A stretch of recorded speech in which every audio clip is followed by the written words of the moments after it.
নিজেকে ভালোবাসুন, যত্ন করুন। আপনি নিজেকে ভালো না বাসলে কেউ আপনাকে ভালোবাসবে না। যার জন্য পরিশ্রম করে আপনি আপনার হাতকে রুক্ষ ও খসখসে করে ফেলবেন, সুযোগ পেলে সেই হাত আপনার হাত ছেড়ে নরম তুলতুলে হাত ধরে নিবে। একটা সময় হয়তো ভাবতেন আর নিজের যত্নের প্রয়োজন নেই, কিন্তু অতি ভুল। আপনি নিজে ভালো না থাকলে অন্যকে ভালো রাখা সম্ভব নয়।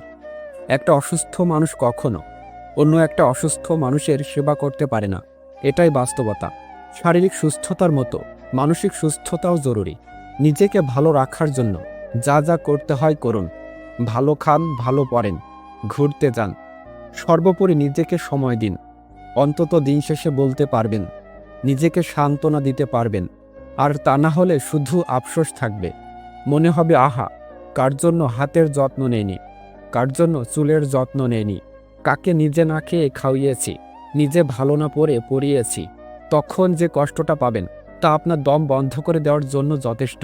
সত্যিই তো আমার জীবন, আমার শরীর, আমার মন, আর আমি নিজে যদি এর মূল্যায়ন না করি, তাহলে একজন অপর মানুষ কিভাবে তার মূল্যায়ন করবে?